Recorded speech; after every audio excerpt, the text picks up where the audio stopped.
This is me Akanksha Singh, your history mentor. आप सभी का स्वागत है उत्कर्ष क्लासेस के अंदर। एंड आफ्टर 2 वंडरफुल सेशंस, एक में हमने बौद्धिज्म और के बारे में डिस्कशन करा है, एक चैप्टर के अंदर इसी तरीके से हमने बहुत अच्छा आर्किटेक्चर्स और के बारे में डिस्कशन करा है। So guys, after those 2 wonderful session में यहाँ तीसरे सेशन में आपका सबका स्वागत करती हूँ, जहाँ पे हम एक और वंडरफुल टॉपिक जो कि अलवर्स एंड नैनार से रिलेटेड रहने वाला है वो हम लोग डिस्कशन करने वाले हैं। तो this is going to be very wonderful session. और हाँ, यू ऑल नो कि अलवर्स एंड नैनार से हमारे पास भर भर के क्वेश्चन आते हैं। ठीक है, जैसे हमने पढ़ा हमारे बौद्धिज्म से रिलेटेड, उसमें उस टॉपिक से रिलेटेड हमारे पास भर भर के क्वेश्चन आते हैं। फर्स्ट वीडियो हमने चेक किया था जिसके अंदर मैंने आपको मगध के बारे में साथ ही साथ में चंद्रगुप्त मौर्य और मगध के इर्द गिर्द महाजनपदास के बारे में मैंने आप लोगों को बताया था। तो that was the first topic जो कि बहुत इंपॉर्टेंट टॉपिक है और वहां से हमारे पास हर टाइप के क्वेश्चन बनते हैं। सेम चीज अब हम आते हैं कहाँ पे, बुद्धिज्म, जैनिज्म और स्तूपास के बारे में। सेकंड वीडियो हमने वो लिया था जिसके अंदर भी हमारे पास भर भर के क्वेश्चन आते हैं, चाहे शॉर्ट क्वेश्चन हो, एमसीक्यूज हो, ऐसे kind of whatever kind of question, हर टाइप के क्वेश्चंस बनते हैं। The same thing is going to be here, वही चीज यहाँ पे अप्लाई होने वाली है। यानी कि अलवर्स एंड नैनार्स वाला जो टॉपिक है, यहाँ से आपके पास एकदम बढ़िया तरीके से बहुत सारे क्वेश्चंस बनने वाले हैं। ना सिर्फ शॉर्ट क्वेश्चन या एमसीक्यूज या फिर कह सकते हैं वन लाइनर काइंड ऑफ, बेटा यहाँ से आपके पास ऐसे काइंड क्वेश्चन भी बन जाएगा, लॉन्ग क्वेश्चन आंसर बन जाएगा। मतलब भर भर के नंबर दिलाने वाले जो मोस्ट इंपॉर्टेंट टॉपिक्स है वो हम लोग यहाँ पर डिस्कस करने वाले हैं। सो एक बार सभी स्टूडेंट्स जिनको स्टार्टिंग के 2 वीडियोस बहुत पसंद आए हैं, बेटा एक बार फटाफट से यहाँ पे सेशन में कनेक्ट हो जाओ सारे के सारे। ठीक है, Alvars and Nayanars, what do we mean by Alvars and Nayanar? कौन से चैप्टर का है? Sufi bhakti tradition, right. Sufi and bhakti tradition वाले चैप्टर में अगर हम बात करें तो इस चैप्टर में कुछ बहुत इंपॉर्टेंट चीजें हैं। अलग अलग ट्रेडिशन, अलग अलग बिलीफ, अलग अलग चीजें हैं और यहाँ पे हम 2 ऐसे बिलीफ्स के बारे में ही डिस्कस करें। दीज आर नॉट एनी धर्म, ठीक है, रिलीजन नहीं है, ये हिंदुइज्म से ही रिलेटेड है, बट हिंदुइज्म के अंदर मान्यताओं से रिलेटेड है। One is Alvar and the other one is Nayanars. मैंने कुछ बच्चों को ना, मतलब मेरे प्रीवियस स्टूडेंट्स में कभी कभी ना किसी को डाउट आ जाता था या वो कंफ्यूज हो जाते थे, मैम कैसे याद रखेंगे अलवर्स का मतलब क्या है, मतलब अलवर्स कौन से गॉड की पूजा करते हैं, किस भगवान की पूजा करते हैं, नैनार्स कौन से भगवान की पूजा करते हैं। आई नो इस तरीके के डाउट्स जो है मुझे मतलब रिपीटेडली, मे बी आप में से कोई नहीं होगा, बट हाँ मुझे रिपीटेडली बच्चों से ये देखने को मिला है। तो जैसा कि आपको पता है भगवान शिव जो है, ठीक है, अगर मैं बात करूं तो जो हमारे भगवान शिवा है, शिवा की अगर हम बात करें बेटा तो आपको पता है ना क्या है, त्रिनेत्र है। त्रिनेत्र कहते हैं हम उनको कि उनकी क्या है, उनकी 3 आंखें हैं, थर्ड आई है ना, he has a third eye. Third eye, eye का मतलब क्या होता है? आई का मतलब होता है नयन।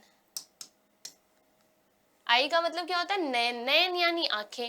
तो नयन से नैनार कर लेना, तो यहाँ पे हम शिवा की बात करेंगे और जो दूसरा रह गया उसमें हम किसकी बात करेंगे? भगवान विष्णु की। ठीक है, नयन से नैनार हो गया, नैनार से शिवा की बात करेंगे क्योंकि उनकी तीसरी नेत्र होती है।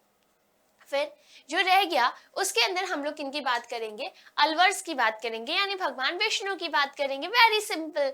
और बस मेन दोनों ही हिंदुइज्म से है, बस एक काइंड ऑफ बिलीफ है, यानी कि आप अपनी सुपीरियर डाइटी किसको मानते हैं। जैसे आप देखोगे इंडिया, यूपी के अंदर ज्यादातर जो है ना भगवान राम की पूजा करी जाती है, यूपी बिहार और साइड ज्यादातर भगवान, वही बंगाल के साइड में सेम टाइम पे माँ दुर्गा की पूजा करी जाती है। बट वहीं आप गुजरात साइड आ जाओ, वहां पे भगवान श्री कृष्ण की पूजा करी जाती है। जैसे आप यूपी और जाओगे तो दे विल लाइक कि जय श्री राम जय श्री राम। वहीं पर अगर आप गुजरात और साइड चले जाओ तो जय श्री कृष्ण ऐसे सुनते हैं हम, है ना, राम राम ऐसा बोला जाता है। उधर ही आप जय श्री कृष्ण बोला जाता है। एक दूसरे को हम ऐसे इंट्रोड्यूस करने के लिए, ग्रीट करने के लिए भी हम ये सारे टाइटल्स यूज करते हैं। तो ये सारा कुछ अलग अलग रीजन में अलग अलग चीजें पॉपुलर हुई, अलग अलग बिलीव्स पॉपुलर हुई, उसके बारे में ही यहाँ पे डिस्कशन है। चलो तो शुरू करते हैं यहाँ पे सबसे पहले बात कर लेते हैं अर्ली ट्रेडिशन ऑफ भक्ति जो है बेटा। तो हिस्टोरियंस ने क्या किया है, जो भक्ति है, भक्ति को दो अलग अलग कैटेगरीज में क्लासिफाई किया है। कौन कौन से दो अलग अलग कैटेगरीज हैं? एक है हमारे पास शगुन भक्ति और दूसरा है हमारे पास निर्गुण भक्ति। What do we mean by sagun and nirgun? सगुन का मतलब होता है जब आपको पता है, जैसे मैं कहूँ मैं भगवान शिव की पूजा करती हूँ, तो भगवान शिव का मतलब आपको दिख रहा होगा। अगर मैं भगवान शिव बोलूँ तो तुम्हें क्या नजर आ रहा है? एक जटाधारी है, नीले रंग के हैं, यहाँ पे चंद्र धारी कर रखा है उन्होंने, फिर उनके जटाओं में जो है रुद्राक्ष के माला है, हाथों में हर जगह रुद्राक्ष पहना हुआ है, गले में उनकी वासुकी है, ओके, और क्या बाघंबर पहन रखा है उन्होंने, हाथ में त्रिशूल है, एक हाथ में डमरू है। इस तरीके की इमेज आपको नजर आ रही होगी, गुड। अब मैं कहूँ भगवान विष्णु, तो सबसे पहले आपको एक चक्र नजर आ रहा होगा, पीतांबर पहना होगा, जहाँ पे भगवान शिव बाघंबर पहने हुए होते हैं, ठीक है, यानी कि बाघ की खाल पहने हुए होते हैं। वहीं पर भगवान शिव विष्णु जो है वो पीतांबर यानी पीले रंग का वस्त्र पहन रखा होता है उन्होंने, पता है ना, तो उन्होंने येलो कलर का पीले रंग का वस्त्र पहना हुआ होगा, वो भी ब्लू है ना, श्याम रंग के दिख रहे होंगे। उसके अलावा वो पूरे सर पे मुकुट पहना हुआ होगा, उन्होंने ज्वेलरीज डाल रखी होगी। जहाँ पे शिव जी ने रुद्राक्ष के माले या खोपड़ी वगैरह पहना हुआ था, वहीं पे विष्णु जी का क्या दिख रहा है आपको कि उन्होंने ज्वेलरीज कुंडल वगैरह डाल रखे हैं। एक हाथ में शंख है, उनके बहुत सारे हाथ है ना, एक हाथ में शंख है, एक हाथ में सुदर्शन चक्र है, इस तरीके से मल्टीपल चीजें, आपको कमल का फूल भी होता है उनके हाथ में। तो ये सारी चीजें आपको नजर आ रही होगी, यानी कि इनको हम शगुन भक्ति कहते हैं। यानी जब भी अगर मैं किसी भगवान का नाम ले रही हूँ तो आपको क्या है, आपको उनका एक रूप नजर आ रहा है, यू नो कि वो किस तरीके के दिखते होंगे, यानी कि आप उनके एब्स्ट्रैक्ट फॉर्म की अगर मैं बात करूँ, ठीक है, बट एट्रीब्यूट्स यानी कि मैं प्रॉपर बता सकती हूँ कि वो कैसे दिखते हैं, क्या रूप रंग है, वो होता है। विदाउट एट्रीब्यूट यानी कि उनके एब्स्ट्रैक्ट फॉर्म को हम क्या करते हैं, पूजा करते हैं। मतलब हमारा मानना है कि भगवान हर जगह है, इस कण कण में, जिसका कोई रूप नहीं है, हमने बस कहा भगवान। तो भगवान इज यानी गॉड। गॉड क्या है? गॉड एक एनर्जी है। वॉट वी से, गॉड इज अ एनर्जी, एक ऐसी एनर्जी जो हमें पॉजिटिविटी लेकर आता है, हमारे दिल में एक पॉजिटिविटी वाली फीलिंग आती है, हमें ऐसा लगता है that we are not alone. आप कभी भी कुछ कर रहे होते हो और आपको लगता है नहीं हो पाएगा, you just close your eyes, एक लाइट के फॉर्म में आपको कुछ ऐसा इमेजिनेशन आप करते हो कि अब जो है चीजें सही हो जाएगी, ठीक है, कुछ तो ऐसा हो रहा है, जो कुछ तो ऐसी चीज है जो हमेशा मेरे साथ है, इस तरीके की चीजें। तो जब हम उनके एब्स्ट्रैक्ट फॉर्म की, यानी कि जब हम निर्गुण निराकार, यानी कि ना कोई आकार है, ना कोई अस्तित्व है, बस हमें पता है कि कुछ तो ऐसा है इस दुनिया के अंदर जो हमें सपोर्ट करने के लिए हमेशा है, तो दैट इज बेसिकली निर्गुण। यानी कि हमने उनको प्रॉपर किसी मूर्ति, इमेज और के फॉर्म में नहीं रखा है, बल्कि एक पॉजिटिविटी, एक पावर, एक लाइट के फॉर्म में जब हमने उन्हें कैलकुलेट कर रखा है, देन दैट इज निर्गुण भक्ति, ठीक है। सगुण भक्ति क्या करता है बेटा? वर्शिप ऑफ स्पेसिफिक डाइटी, जैसे भगवान शिव है, विष्णु है, इनके अवतार हैं, या फिर हमारी जो देवियां हैं, दुर्गा, सरस्वती, पार्वती, ये ठीक है, ये सगुण भक्ति में आते हैं। वहीं पे निर्गुण भक्ति की बात करें तो क्या करते हैं, हम भगवान के एब्स्ट्रैक्ट फॉर्म की पूजा करते हैं, यानी कि जहाँ पे हमें नहीं पता है, बस हमें पता है कि हर कण कण में, हर जगह पे कौन है, गॉड है, तो वो उनके एब्स्ट्रैक्ट फॉर्म की पूजा कहलाती है। अब यहीं पे आपके टॉपिक के अंदर हम दो चीजें डिस्कस करने वाले हैं, तो one is Alvar and the other one is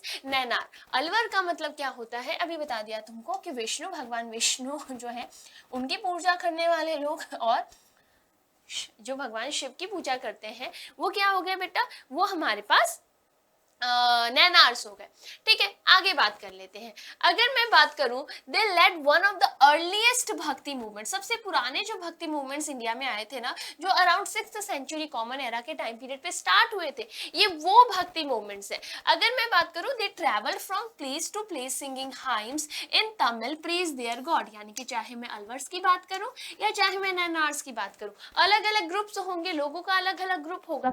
कुछ लोग भगवान शिव को अपना सुपीरियर डाइटी यानी मेन डाइटी मानते होंगे, मेन गॉड मानते होंगे। कुछ लोग जो है भगवान विष्णु को अपना मेन डाइटी मानते होंगे। तो इन दोनों के जो अलग अलग ग्रुप्स होंगे, अब अलग अलग ग्रुप्स के लोग अलग अलग जगह पे ट्रैवल करते हैं, और ट्रैवल करके ना, जैसे भगवान विष्णु वाले वो कहते हैं है ना, जय श्री कृष्णा, जय श्री कृष्णा, कृष्णा कृष्णा हरे हरे, ऐसे बोलते हुए अलग अलग जगह और भी चीजें, ठीक है, जो भी भगवान विष्णु से रिलेटेड जो भी हाइम्स वगैरह हैं वो अलग अलग जगह के गा रहे हैं और वहां पे प्रोपोगेट कर रहे हैं। वहीं पे शिवा है ना, ओम नमः शिवाय, ओम नमः शिवाय, ओम नमः शिवाय करके जो शिव जी वाले ग्रुप है वो नैनार्स वाले, वो अलग अलग जाके शिव जी वालों के बारे में बता रहे हैं। इस तरीके से इनकी जो ये जो बिलीफ्स है ये अलग अलग जगह पे क्या हुआ, ट्रैवल हुआ। ड्यूरिंग सच ट्रैवल वो आइडेंटिफाई शॉर्ट श्राइन्स, यानी कि अब अलग अलग जगह जाते थे, अलग अलग जगह जाते थे ना, तो उन्होंने क्या करा, अलग अलग श्राइन्स वगैरह यानी कि जो टेम्पल्स वगैरह का निर्माण होता है ना, जो टेम्पल्स वगैरह बनाना शुरू करा, तो वो इसी टाइम पे हो गया। ठीक है, मतलब कि ये लोग घूमने, ये लोग जा रहे हैं अलग अलग जगह पे, इन सब चीजों के बारे में बता रहे हैं, फिर कहीं ना कहीं बीच में रुकते होंगे, और जहाँ पे ज्यादा देर तक रुकते थे तो उनमें से कुछ ऐसे जगह है जहां पे इन्होंने क्या किया, large temples were built these sacred places, यानी जहां पे जनरली ये लोग इकट्ठे होते थे वहां पे बड़े बड़े टेम्पल्स वगैरह इन्होंने बनाना शुरू कर दिया। Singing composition these Sands become part of temple ritual, और जो मैंने कहा ना ओम नमः शिवाय, ओम नमः शिवाय, है ना, शिव ओमकारा, ये जो गाना है, ये जो आरती वगैरह हम लोग करते हैं, भगवान विष्णु के बारे में जो हम लोग करते हैं, है ना, स्वामी नारायण के बारे में जो हम लोग, नारायण इज विष्णु, है ना, तो ये इस तरीके के जो साथ साथ में जो हाइम्स है या सिंगिंग करने का या चैंटिंग करने का, आप देखोगे कि जैसे अलग अलग गॉड है, इनके अलग अलग मंत्र होते हैं, तो ये सारे जो चैंट वैंट करने का जो सिलसिला है ना, वो भी इसी टाइम से शुरू हुआ कि जो ये ग्रुप्स हैं ये अलग अलग जगह पे जाते थे, ये मंदिर वगैरह भी जाने लग गए यहाँ पे, इवन कुछ ऐसी जगह पे जहाँ ये लोग बहुत ज्यादा टाइम तक इकट्ठे रहे, फिर उन्होंने सोचा कि ये बहुत सेक्रेट प्लेस हो गया, यहाँ पे छोटा सा कोई स्ट्रक्चर बनाते, फिर वो छोटा सा स्ट्रक्चर धीरे धीरे बहुत बड़े बड़े स्ट्रक्चर्स बनने लगे, बड़े बड़े टेम्पल्स बनने लगे, तो और वो टेम्पल्स में स्टिल वो जो हाइम्स वगैरह गाने और का जो ट्रेडिशन था वो स्टिल कंटिन्यू था। तो आज भी आप जो देखते हो मंदिर और में जो भजन कीर्तन वगैरह होता है ना, तो वो ट्रेडिशंस कहीं ना कहीं इसी टाइम से, इसी दौरान क्या हुआ है, स्टार्ट हुआ है। आगे बात करते हैं, जो इनके एटीट्यूड्स क्या थे, अलवर्स के और जो नैनार्स हैं, इनके कास्ट की तरफ क्या एटीट्यूड्स थे। जैसे ब्राह्मणिकल टेक्स्ट की बात करें तो ब्राह्मणिकल टेक्स्ट में क्या होता है, जो ब्राह्मण है उन्होंने क्लियर कह रखा था कि शूद्राज जो है वो पूजा पाठ के लिए अलाउड नहीं है, उसमें कास्टिज्म बहुत ज्यादा था ब्राह्मणिकल टेक्स्ट में। बट यहाँ पे आप देखोगे, यहाँ पे तो है वो बिल्कुल प्रोटेस्ट अगेंस्ट इनका कास्ट सिस्टम, मतलब कि at least try to reform it, मतलब कि आप देखोगे नैनार्स हो या अलवर्स हो, ये एकदम स्ट्रिक्ट थे, कोई कास्ट सिस्टम आप कहीं से भी हो, किसी भी मान्यता से हो, if you want be Alwar आप बन सकते हो, if you want join Nayanars आप बिल्कुल ज्वाइन कर सकते हो, कोई कास्ट बाउंड वगैरह ऐसी चीजें बिल्कुल भी यहाँ नहीं थी। Their fact of supported the bhaktas held from diverse, मतलब आपको ये देखने को मिलेगा कि इनके जो भक्त है ना अलग अलग बैकग्राउंड से, अलग अलग आप देखोगे ब्राह्मणास से लेकर अनटचेबल्स, हर तरह के लोग जो हैं, हर कास्ट, हर रिलीजन, हर मान्यता के लोग जो हैं इनमें जुड़ते चले गए।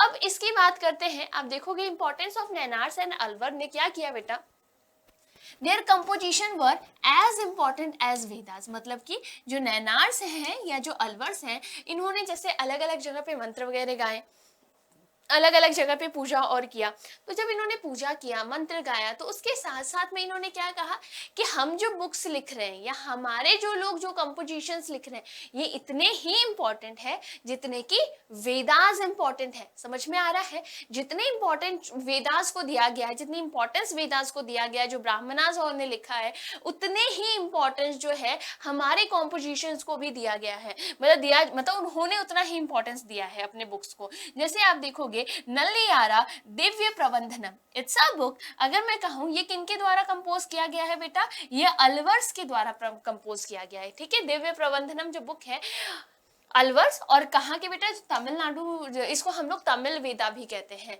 आपसे अगर क्वेश्चन पूछा जाए कि किस कंपोजिशन को तमिल वेद कहा जाता है, तो जो नल्लेयारा प्रबंधनम जो बुक है इसको तमिल वेद भी किया जाता है, कहा जाता है। ठीक है, इसलिए ये इसके जो टेक्स्ट हैं अलवर्स के लिए बहुत ज्यादा इंपॉर्टेंट हो जाते हैं। ध्यान रखिएगा किन्होंने, किस ग्रुप ने कंपोज किया था, अलवर्स ने कंपोज किया था। यहाँ पे शॉर्ट या एमसीक्यू टाइप क्वेश्चन आता है, ठीक है, वन लाइनर काइंड ऑफ भी आता है यहाँ पे क्वेश्चन। ओके, फिलअप्स कुछ भी आ सकता है। आगे बात करते हैं, नलियारा दिव्य प्रबंधनम जो है ये around 10th century common era में क्या किया गया था, इसको कंपोज किया था। किसने कंपोज किया था बेटा, तो अलवर्स के ग्रुप ने कंपोज किया था। और ये किस टाइप का, बहुत ही ज्यादा सीक्रेट कंपोजिशन में हम इसको काउंट करते हैं। जितनी ज्यादा इंपॉर्टेंस, जितना ज्यादा हमारे लिए इंपॉर्टेंट वेदास है, उतना ही इंपॉर्टेंट अलवर्स के लिए नलियारा प्रबंधनम है, दिव्य प्रबंधनम। ठीक है, नेक्स्ट बात करते हैं बेटा तेवरम। तेवरम जो है ये भी 10th century common era time period पे ही इसको बनाया गया है। ये कैसा है, songs classified on the basis of music, यानी कि इसमें जो सॉन्ग्स हैं उनको म्यूजिक के बेसिस पे क्लासिफाई किया गया है। जैसे आप देखोगे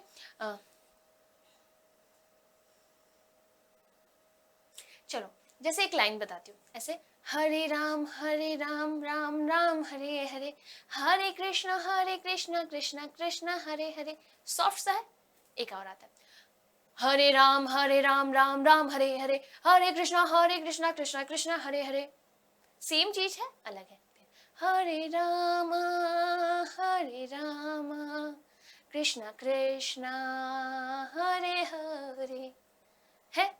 एक ही लाइंस बोली है मैंने, बट अलग अलग टोन को आपको एक्सप्लेन कर रहा है, अलग अलग म्यूजिक। तो वैसे ही आप देखोगे कि यहाँ पे कई तो सॉन्ग्स ऐसे भी हैं जो सेम ही सॉन्ग है, बट अलग अलग म्यूजिक के बेसिस पे इसको क्लासिफाई किया गया है। अगर मैं बात करूं किसकी बेटा, बाय, और ये जो है तेवरम किसने कंपोज किया है, तो अपार, संबंधनार और सुंदरार जो है बेटा, देयर पोएम्स आर कंपाइल्ड, इनके पोएम्स को कंपाइल करके क्या बनाया गया है, तेवरम कंपोज किया गया है। समझ में आ गया। One of the most feature, Alvars और नैनार की सबसे इंपॉर्टेंट फीचर्स में से एक बहुत इंपॉर्टेंट फीचर्स क्या थी बेटा, कि इसमें विमेंस को भी इंपॉर्टेंस दे रखी थी, विमेंस भी इसमें प्रेजेंट थी, विमेंस को भी प्रॉपर जो है इनको रोल मिल रहा था। वहीं पे ब्राह्मणिकल टेक्स्ट में आपने देखा है विमेंस को एकदम साइडलाइन कर दिया गया। यहीं पे जैसे आपके पास एक क्वेश्चन, यहाँ पे अंडल का बहुत इंपॉर्टेंट क्वेश्चन आपके पूछा जाता है कि हु वाज अंडल, तो अंडल क्या है बेटा, एक अलवर वुमेन है, और इनके कंपोजिशन जो है आज तक जो है अलवर्स कम्युनिटी में, साउथ इंडिया में आज तक इनके कॉम्पोजिशंस को गाया जाता है। वहीं पे अगर मैं बात करूं करिकल अमेयार जो है बेटा, ये क्या है, एक ये फीमेल नैनार है। यहाँ पे भी क्वेश्चन आता है, एक नैनार मतलब कि आपको एक नाम देना है, एक फीमेल अलवर और एक फीमेल नैनार का नाम देना है, तो आपको दोनों का नाम याद रखना चाहिए। इनकी भी चीजें जो है बेटा आज तक जो है कंपोज, इनके किए हुए कंपोजिट चीजें जो है आज तक मान्यता है, लोग आज तक फॉलो करते हैं। पेट्रियार्कल जो होता है बेटा, पेट्रियार्कल नॉर्म्स के एकदम क्लियर आपको अगेंस्ट में चीजें देखने को मिल जाती है यहाँ पे, कि यहाँ पे जो है विमेंस को भी प्रॉपर क्या मिल रहा है, इंपॉर्टेंस मिल रहा है, विमेंस जो है उनको भी। ठीक है, चलिए आगे बात कर लेते हैं, just give me few seconds. Okay, तो यहां तक आप लोगों ने देखा that we have two different beliefs. The one is Nainar and the other one is Alvars. Who were Nainars? Nayanar are those people जो कि क्या कर रहे हैं, भगवान शिव की भक्ति कर रहे हैं, भगवान शिव से इन्फ्लुएंस्ड है। वहीं पे अलवर्स कौन है, अलवर्स वो है जो भगवान विष्णु से इन्फ्लुएंस्ड है। और ये ऐसा नहीं है कि ये कोई नया रिलीजन या कुछ ऐसा बनी, this is just a belief.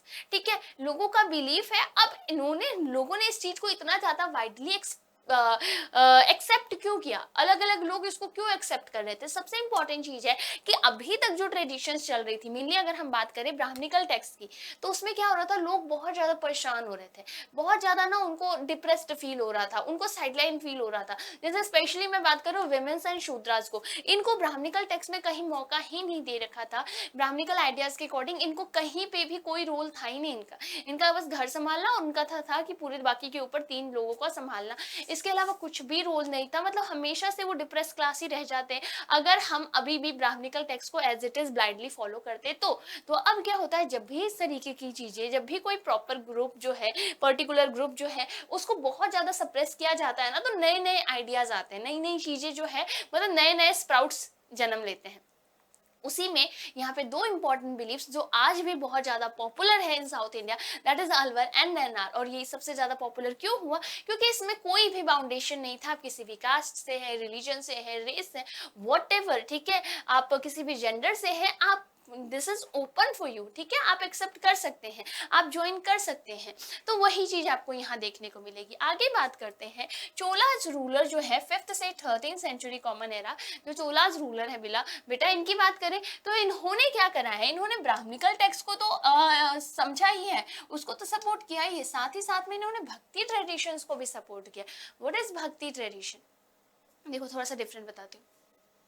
जो ब्राह्मणिकल टेक्स्ट है इसमें हम जो जिनको गॉड मानते हैं ना, दूसरा लाइक अग्नि, इंद्र, सोम, इनको हम गॉड मानते हैं। वहीं पे जब मैं भक्ति ट्रेडिशन की बात करूं तो यहाँ पे भगवान विष्णु, शिव, इवन जो गॉडेसेस हैं दुर्गा, सरस्वती, पार्वती, इन गॉडेसेस और की पूजा करी जाती है, ठीक है। तो ये बेसिक सा डिफरेंस है। तो जो जैसे हम बात करें चोलाज की, तो चोलाज जो है ब्राह्मणिकल को भी सपोर्ट कर रहे हैं और भक्ति इसको भी सपोर्ट कर रहे हैं। मेकिंग मतलब कि इन्होंने चोलाज ने क्या किया है, बहुत बड़े बड़े लैंड ग्रांट्स दिए। किनको दिए बेटा? विष्णु और शिव के टेम्पल्स बनाने के लिए। अब किंग्स जो है बड़े बड़े लैंड ग्रांट्स टेम्पल्स को बनाने के लिए क्यों देते थे बेटा? इससे उनका पेट्रोनेज जो है वो क्लियर शो होता था, मतलब हाउ पावरफुल। जैसे कि मान लो मैंने एक घर बनाया, मैंने एक बहुत छोटे से प्लॉट में, छोटा सा एरिया में छोटा सा घर बनाया। अब जब छोटे से एरिया में छोटा सा घर बनाऊंगी तो भले ही मैं कितनी ही अमीर हूँ, ठीक है, किसी को कैसे पता चलेगा? लोगों को तो लगेगा ठीक है छोटा सा कोई इंसान होगा। या फिर मान लो मैं स्कूटर पे घूम रही हूँ, मैं मेरी अच्छी सी कार की जगह पे स्कूटर पे घूम रही हूँ, तो लोगों को क्या लगेगा? नॉर्मल सा इंसान होगा, छोटी सी गाड़ी है, छोटा सा घर है, दैट्स इट।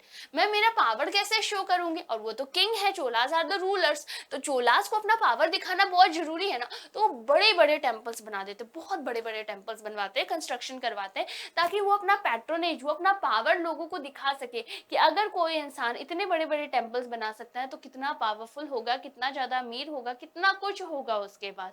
आज ही मान लो मैं एकदम बहुत बड़ा सा है ना, ऐसे 200 बाय 300 के प्लॉट के अंदर एक बड़ा सा फार्म हाउस बना दूं, उसमें एक हेलीपैड बना दूं, मर्सिडीज वगैरह जो है मेरी कार की पार्किंग में, मर्सिडीज, रोल्स रॉयस, ऑडी और आपकी और भी जो गाड़ियाँ होती है, मुझे यही पसंद है, मुझे लंबोर्गिनी और पसंद नहीं है, तो इसलिए हाँ मिनी कूपर, ये सारी गाड़ियाँ जो है उसमें पड़ी है। तो ऑब्वियसली किसी को भी लगेगा यार इतनी सारी गाड़ियाँ, हेलीपैड है इनके घर के अंदर, इतना बड़ा swimming pool, oh my God. अच्छा इनके घर के अंदर ये है, झील है, मेरे है रिश्तेदार, उनके घर में ही लेक भी है, मतलब कि पहाड़, लेक सब उनके घर के एरिया में ही आते हैं। इतना बड़ा घर है, मतलब कि तुम्हें कम से कम 2-2.5 किलोमीटर उनके घर में गाड़ी चलानी पड़ती है। उसके मतलब कि मेन गेट से लगभग 1.5-2 किलोमीटर आप गाड़ी चला के अंदर जाते हो, उसके बाद उनका घर आता है। समझ रहे हो? बहुत बड़ा घर है उनका, मतलब पूरा फार्म हाउस है उनका। तो वैसा तब हमें पता चलता है यार ये लोग कितने पावरफुल है, कितने अमीर लोग हैं, इतना बड़ा घर है इनका। तो वैसे ही चोलार जो है लैंड ग्रांट्स देते हैं, लैंड ग्रांट्स देकर ये बहुत मोस्ट मैग्निफिसेंट जो शिवा टेम्पल्स वगैरह जो है इन्होंने बनाया है। जैसे आपको देखने को मिलेगा चिदम्बरम टेम्पल, तंजावुर का जो टेम्पल है, उसके अलावा गंगाई कोंडा चोलापुरम जो टेम्पल है बेटा, ये टेम्पल्स उन्होंने बनाया है। The construction were patronage of Chola ruler, क्या शो करता है बेटा? चोला जो रूलर्स हैं उनके पैट्रोनेज को क्या करता है, ये शो करता है। ये देखो ये हमारे पास कुछ टेम्पल्स हैं, जैसे चिदम्बरम टेम्पल है, तंजावुर का टेम्पल है, ठीक है, चोलापुरम टेम्पल है, ये आपको दिख रहा होगा यहाँ पे। These are very important temples, ठीक है।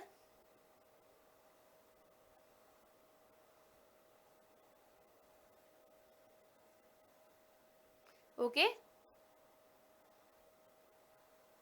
यहाँ तक समझ में आ गया? आगे बात कर लेते हैं। देखिए इधर अब क्या है, रिलेशन विथ स्टेट, स्टेट के साथ में क्या रिलेशन होता है। तो आप देखोगे पीरियड यही वो समय है जब बहुत ज्यादा स्पेक्टिकुलर रिप्रेजेंटेशन जो शिवा है ब्रॉन्ज स्कल्पचर पे आपको देखने को मिलेगा। Clearly vision of Nayanars inspired artist, यानी कि अभी तक के, आज तक के सबसे ज्यादा इनोवेटिव और सबसे ज्यादा मैग्निफिसेंट, सबसे ज्यादा यूनिक सा ना, एकदम इनोवेटिव सा ब्रॉन्ज के ना आइडल्स आपको देखने को मिलते हैं। आइडल्स किनके? भगवान शिव के। आपने देखा होगा वो नटराज वाली मूर्ति देखी होगी, तो नटराज वाली मूर्ति जो है ना भगवान शिव की, जो नटराज पेंसिल के ऊपर भी बनी हुई होती है, वो भी इसी टाइम पे बना हुआ था। यहाँ पे देखो इस तरीके के भगवान शिव, पार्वती और गणेश नहीं है, कार्तिकेय है। तो यहाँ पे बीच में भगवान कार्तिकेय है, भगवान विष्णु है, भगवान और देवी पार्वती है। यहाँ पे देखो भगवान शिव का जो नटराज रूप है, आज तक ये नटराज रूप कितना ज्यादा पॉपुलर है, यू ऑल नो। इनका डांसिंग फॉर्म वाला जो ये स्टैचू है, आज तक हम इसको कितना ज्यादा महत्व देते हैं। तो वही ये जो नटराज मूर्ति है वो भी इस समय ही बनाई गई थी। वैसे ही भगवान विष्णु के जो कुछ फोटोज आपको देखने को मिल रहे हैं, जैसे कि भगवान कृष्ण है, इनके ब्रॉन्ज की मूर्तियां, ठीक है। यहाँ पे वापस से हमारे पास कौन है, यहाँ पे वापस से भगवान शिव है, ठीक है। इनकी इस तरीके से मूर्तियां, ये सारी चीजें जो है इस समय पे ही बनाई गई थी। ओके, आ जाओ। रिलेशन विथ स्टेट के अंदर देखें तो चाहे वो नैनार्स हो या चाहे वो अलवर्स हो, ठीक है, रिवर्ड बाय वेला पीजेंट्स, यानी कि कौन से लोग इनको बहुत ज्यादा जो है एक्सेप्ट करते थे, इनको अडोर करते थे, दोज वर वेलाल पीजेंट्स, ठीक है। So it's not surprising that rulers tries to win their support, यानी कि मतलब ऐसा है कि तो इसमें कोई सरप्राइजिंग बात नहीं है कि रूलर्स चाहते थे कि है ना नैनार्स और अलवर्स दोनों का ही सपोर्ट उनको मिले। चोला किंग्स जो है बेटा काफी बार ये क्या करते थे, attempted to claim divine support and proclaim their own power and status by building splendid जो टेम्पल्स है वर एडोर्न्ड। जो मैंने आपको कहा ना कि जो चोलाज रूलर है या कोई भी जो रूलर्स वगैरह है ना, ये कभी भी मौका नहीं छोड़ते थे बड़े बड़े टेम्पल्स बनाना, और ये चाहते थे बड़े बड़े टेम्पल्स बने, बहुत एकदम स्प्लेंडेड टेम्पल्स बने, ठीक है, ताकि ये क्या कर सकते हैं, इसी तरीके अच्छे सुंदर मेटल के स्कल्पचर्स बने, है ना, एडोर्न विथ स्टोन, यानी सुंदर सुंदर स्टोन्स जो होते हैं उसके स्कल्पचर्स बना बना के मंदिरों के अंदर लगाया जाए, क्योंकि जो चीज जितनी ज्यादा खूबसूरत, जितनी ज्यादा एनॉर्मस होगी, किंग की उतनी ज्यादा तारीफ होगी, लोगों को किंग के पावर पे उतना ज्यादा ट्रस्ट होगा, इसलिए किंग ये सारी चीजें जो है करवाया करते थे, ठीक है। रिलेशन विद स्टेट के अंदर एक और चीज देख लेते हैं नैनारसौर के बारे में। King also introduced the singing of Tamil Shaivam hymns in temples under royal patronage, यानी कि किंग्स थे, जो रूलर्स थे, उन्होंने एक और चीज स्टार्ट करी। क्या स्टार्ट करी? इन्होंने कहा कि भाई लिसन, ऐसा है कि आपको क्या चाहिए, मतलब आप नैनार्स हैं या आप अलवर्स हैं, आप लोग क्या कर रहे हैं, आप अपने अपने राइटी की पूजा कर रहे हैं, गुड। अब मैं बड़े बड़े मंदिर बनवा रहा हूँ, बड़े बड़े टेम्पल्स बनवा रहा हूँ, तो बड़े बड़े टेम्पल्स में सिर्फ पूजा नहीं होना चाहिए, वहां पे कुछ ऐसा होना चाहिए कि लोग दूर दूर से वहां पे आए। तो उन्होंने टेम्पल्स में जो किंग्स वगैरह है, इन्होंने क्या करना शुरू कर दिया, इन्होंने एक चीज स्टार्ट करी कि जो ये गाना गाने वाला या भजन है, जो भी चीजें हैं, इनको डेली कंटिन्यू कर दिया। जैसे आज आपको देखने को मिलता है सुबह मॉर्निंग में भी भजन होता है मंदिरों में, शाम को भी भजन होता है, तो इस चीजों को समझो काइंड ऑफ मैंडेटरी करा दिया, या फिर रॉयल पैट्रोनेज के अंदर में कि शाही दरबार के अंदर अंडर का मतलब ये काम हो रहा है, यानी शाही परिवार ये काम करवा रहा है, ऐसे करवा के इस चीज को कंटिन्यू करवाया, लोग दूर दूर से आ रहे हैं, देख रहे हैं। तो इस तरीके से जो अलवर्स है और जो नैनार्स हैं, इन ग्रुप से ना बहुत ज्यादा क्या हुआ, बहुत ज्यादा लोग इन्फ्लुएंस्ड हुए, बहुत सारे लोग बहुत अच्छे तक इन्फ्लुएंस हुए। आज तक लोग जो है आपको अलवर्स और नैनार्स जो है आपको इन एरियाज के अंदर देखने को मिल जाता है। स्पेशली अगर मैं बात करूं तो आपका जो साउथ इंडिया वाला एरिया है, तमिलनाडु और वाला एरिया है, यहाँ पे आपको ये जो ग्रुप्स है देखने को मिल जाते हैं। तो अलवर नैनार्स के ऊपर कुछ पर्टिकुलर क्वेश्चंस आते हैं, ठीक है, वो तो आपको ध्यान रखना ही है। One of the most important चीजें बेटा जो मैंने आपको पहले ही बता दी कि एक क्वेश्चन आ जाएगा आपके कि जो विमेंस जो है, ठीक है, जो विमेंस का जो रोल है वो आपको ध्यान रख लेना है। जैसे कौन से विमेंस है, विमेंस का रोल बहुत इंपॉर्टेंट है, ये आपको ध्यान रख लेना है बेटा। That is अंडल। अंडल कहाँ से रिलेटेड है बेटा, ये एक अलवर वुमेन है, याद रख लीजिएगा। वहीं पे कराईकल अम्मियारा जो है ये क्या है, ये एक नैनार वुमेन है, ये बिल्कुल आप लोगों को ध्यान रखना है। यहाँ से क्वेश्चन आएगा, this page is very important, ठीक है, ये बहुत इंपॉर्टेंट है, यहाँ पे आपके बहुत क्वेश्चन आते हैं। अंडल के ऊपर तो बहुत क्वेश्चन आया हुआ है, बहुत बार क्वेश्चन आया हुआ है, ठीक है। सेम यहाँ पे अगर क्वेश्चन आ जाएगा कि आपको ना एक बुक बतानी है जो नैनार्स और अलवर्स के द्वारा कंपोज करी गई है, तो याद रखिएगा नल्लियारा देव्य प्रबंधनम जो है बेटा, ये अलवर्स ने क्या करा है, अलवर्स ने कंपोज करा है। वहीं पे अगर मैं बात करूं तेवरम, तेवरम किसने कंपोज किया है, ये जो है अपार, संबदनार और सुंदरार के द्वारा जो है ये कंपोज किया गया है। इसके अंदर वो सारे हाइम्स वगैरह हैं जो कि पर्टिकुलर डाइटी से रिलेटेड है, गॉट इट। तो ये हमारे पास एक बहुत इंपॉर्टेंट सा टॉपिक था और ज्यादा टाइम मैंने नहीं खींचा है। नैनार्स एंड अलवर्स के ऊपर ना बहुत इंपॉर्टेंट सारी चीजें मैंने आपको बता दी है। मुझे आप लोग ये काम करना, कमेंट सेक्शन में बताना कि नेक्स्ट किस टॉपिक के ऊपर आप लोग एकदम डिटेल डिस्कशन चाहते हैं।